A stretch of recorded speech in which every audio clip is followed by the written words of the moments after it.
लेकिन मैं जानता हूं सभी दल अपनी अपनी तैयारी कर चुके हैं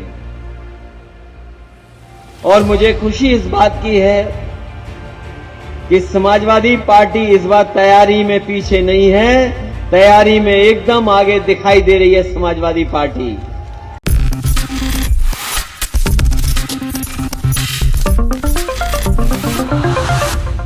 आगामी लोकसभा चुनाव को मद्देनजर रखते हुए 28 राजनीतिक दल जहां एक तरफ केंद्र की मोदी सरकार को बड़ी चुनौती दे रही हैं, वहीं दूसरी ही तरफ देखा जाए तो इस गठबंधन में दरारें आती हुई नजर आ रही हैं। क्योंकि देखा जाए तो ऐसे कई राजनीतिक मुद्दों पर इस तरह से फैसले लिए जा रहे हैं, कई राजनीतिक दलों की तरफ से बार बार यहां पर यही आशंकाएं बढ़ रही हैं कि क्या इस गठबंधन में भी कहीं ना कहीं दरार आ सकती है। आज इस खास रिपोर्ट में हम बात करेंगे समाजवादी पार्टी के प्रमुख अखिलेश यादव और कांग्रेस खेमे के बारे में। नमस्कार, मैं प्रांशी राठौर और आप देख रहे हैं नेक्स्ट 9 न्यूज। दरअसल आपको बता दें कि 2024 में जो लोकसभा चुनाव होने जा रहे हैं, उन लोकसभा चुनाव से पहले 5 राज्यों में विधानसभा चुनाव भी हो रहे हैं और ये विधानसभा चुनाव सेमीफाइनल की तरह माने जा रहे हैं।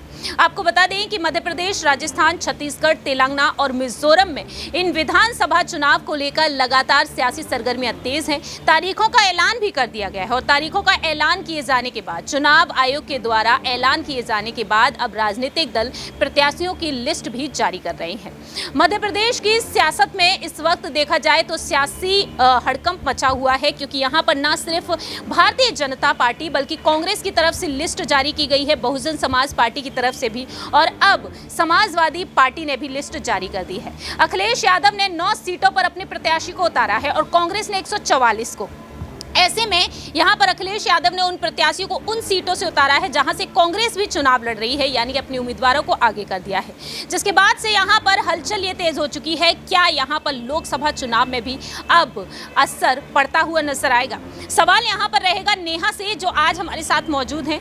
नेहा, जैसा कि आप भी जानती हैं कि इस गठबंधन का हिस्सा समाजवादी पार्टी भी है, लेकिन अब ये कहा जा रहा है कि अखिलेश यादव 9 प्रत्याशी को यहां से उतार रहे हैं, लेकिन कांग्रेस इस बात के लिए राजी नहीं हो रही है कि उन सीटों पर समाजवादी पार्टी भी उतरे। लेकिन यहां पर अखिलेश यादव अपनी पार्टी को नेशनल लेवल पर पहुंचाना चाहते हैं नेताजी के चले जाने के बाद। तो ऐसे में यहां पर वार्तालाप भी हुई है कांग्रेस और सपा के बीच। अब ऐसे में यही कहा जा रहा है कि कांग्रेस बिल्कुल भी राजी नहीं है कि उस सीट से समाजवादी पार्टी भी उतरे।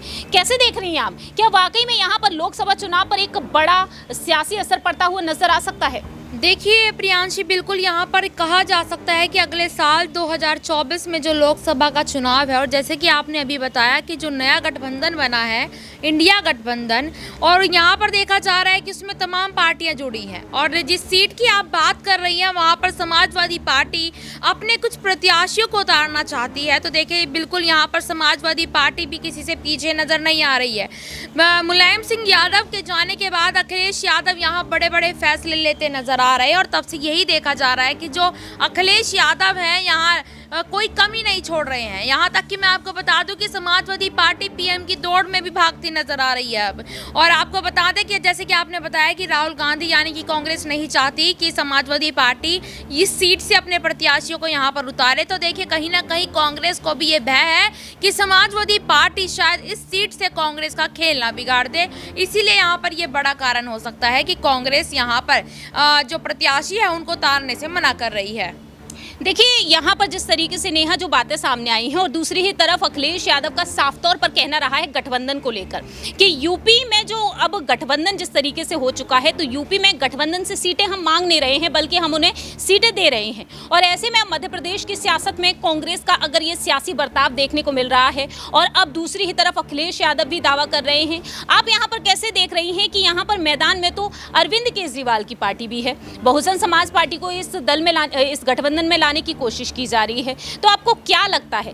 ये बात तो हम बखूबी जानते हैं कि इस वक्त मध्य प्रदेश में बीजेपी या फिर कांग्रेस की ही जीत पक्की मानी जा सकती है, और अन्य जो पार्टियां हैं वो कुछ विधानसभा सीटों पर ही सिमटती हुई नजर आएंगी। लेकिन सवाल यहाँ पर 2024 के लोकसभा चुनाव को लेकर हो, तो ऐसे सीट शेयरिंग को लेकर आखिरकार यहाँ पर कांग्रेस पार्टी जो आज हैरान है सीट शेयरिंग के मामले में अखिलेश यादव के चलते, कांग्रेस यहां पर 2024 के लोकसभा चुनाव में कैसे इस गठबंधन को एकजुट रख पाएगी? देखिए, यहाँ पर 2024 के चुनाव में प्रियांशी, जैसे कि आप अभी कह रही हैं कि बसपा को भी यहाँ इस गठबंधन में शामिल करने की बात हो रही है, चाह रहे हैं कि मायावती भी इस गठबंधन में आए। तो देखिए, यहाँ पर तमाम पार्टियां हैं और जैसे कि आपने एमपी की बात अभी यहाँ पर करी है, वाकई में एमपी में देखिए या तो कांग्रेस जीतेगी या फिर बीजेपी जीतेगी, लेकिन ज़्यादा जो संभावना यहाँ पर है वो कहीं ना कहीं कांग्रेस पार्टी की इस बार नजर आ रही है। एक सर्वे भी सामने आया है, उस सर्वे में भी यही मिला है कि जो भाजपा है अपनी आंतरिक कलह की वजह से वो कहीं ना कहीं एमपी को खो देगी।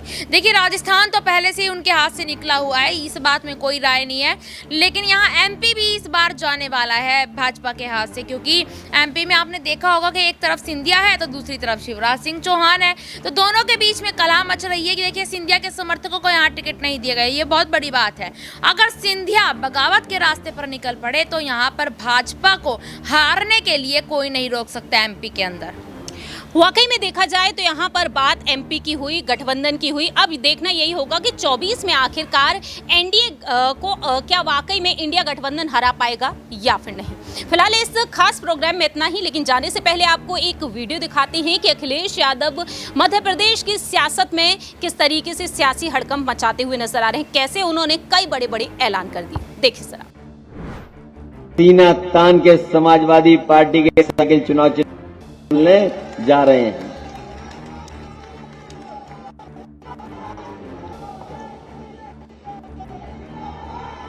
मध्य प्रदेश चुनाव की अभी तारीख नहीं आई है। मध्य प्रदेश चुनाव नहीं है, लेकिन मैं जानता हूं सभी दल अपनी अपनी तैयारी कर चुके हैं और मुझे खुशी इस बात की है कि समाजवादी पार्टी इस बार तैयारी में पीछे नहीं है, तैयारी में एकदम आगे दिखाई दे रही है समाजवादी पार्टी। मैं अपने साथियों को ये बताना चाहता हूं कि जिस समय कांग्रेस की सरकार बनने को थी और कुछ सीटें कम पड़ रही थीं, बहुमत कांग्रेस पार्टी के पास नहीं था। बहुमत को पूरा करने के लिए सबसे पहले कांग्रेस पार्टी ने अगर किसी का समर्थन मांगा था तो समाजवादी पार्टी का इकलौता विधायक, जिसके समर्थन के बाद और दलों का समर्थन आ गया था। ये क्षेत्र वो है, विंध्य का इलाका या मध्य प्रदेश का वो इलाका जो बहुत पिछड़ा है। यहां के लोग बहुत पीछे छूट गए हैं। हम लोग अखबारों में, टीवी में और खासकर भारतीय जनता पार्टी के लोग न जाने क्या क्या प्रचार करते हैं। इधर जो लोग टीवी देखते होंगे वो देखते होंगे कि प्रचार बंद ही नहीं हो रहा टीवी पर। पता नहीं कहां से इतना धन दौलत आई है कि जैसे ही कुछ टीवी पे कुछ समय के लिए खाली होता है, केवल भारतीय जनता पार्टी का हमें प्रचार दिखाई देता है। अखबारों में बड़े बड़े विज्ञापन आ रहे हैं। मध्य प्रदेश में तो आ ही रहे होंगे विज्ञापन, लेकिन मैं देखता हूं उत्तर प्रदेश में भी बड़े बड़े अखबार जो हैं उसमें बहुत बड़े पैमाने पर विज्ञापन दिखाई दे रहा है। और जब मैंने जानकारी की और हासिल की जानकारी, तो वो पता लगता है कि वो केवल विज्ञापन है। अभी भी हमारे गरीबों का, किसानों का और खासकर आदिवासी भाई बहनों का कोई भाग्य नहीं बदला है। इसलिए जहां ये चुनाव होने जा रहा है, मैं अपने तमाम साथियों से कहना चाहता हूं, ये चुनाव केवल मध्य प्रदेश का चुनाव मत समझना,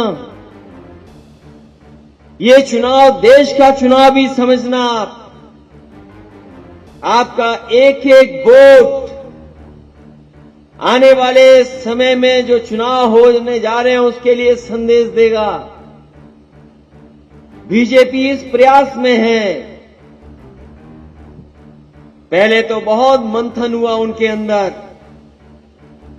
कि चुनाव कब हो मध्य प्रदेश का, दिल्ली का चुनाव पहले हो कि मध्य प्रदेश का चुनाव पहले हो, ये मंथन हो रहा था।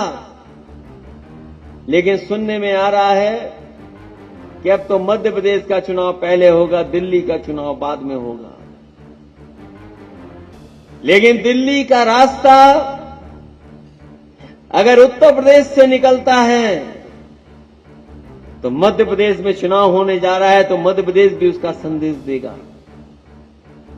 अभी हमारे कई साथी कह रहे प्रधानमंत्री बन जाओ, प्रधानमंत्री रेस में समाजवादी खड़े हो जाओ। हम तो इतना जानते हैं कि जिसको भी प्रधानमंत्री बनना है वो उत्तर प्रदेश में आ जाओ। और अगर गुजरात से ही कोई प्रधानमंत्री बनता होता तो फिर उत्तर प्रदेश में क्यों आए प्रधानमंत्री? क्योंकि वो जानते हैं कि उत्तर प्रदेश के बिना, उत्तर प्रदेश को जीते बिना दिल्ली की सरकार नहीं बनेगी। इसलिए मध्य प्रदेश के साथियों से मैं कहने आया हूं कि भारतीय जनता पार्टी के लोग बहुत बेईमान हैं, झूठे हैं, जो वादा करते हैं वो कभी पूरा नहीं करते। आपने देखा कि किस तरीके से यहाँ पर अखिलेश यादव ने भी बड़े दावे किए हैं। अब देखते हैं आने वाले वक्त में समाजवादी पार्टी किस तरह से जीत हासिल करती हुई नजर आती है। इस खास रिपोर्ट में इतना ही। बाकी की तमाम अपडेट्स के लिए आप देखते रहिए नेक्स्ट 9 न्यूज।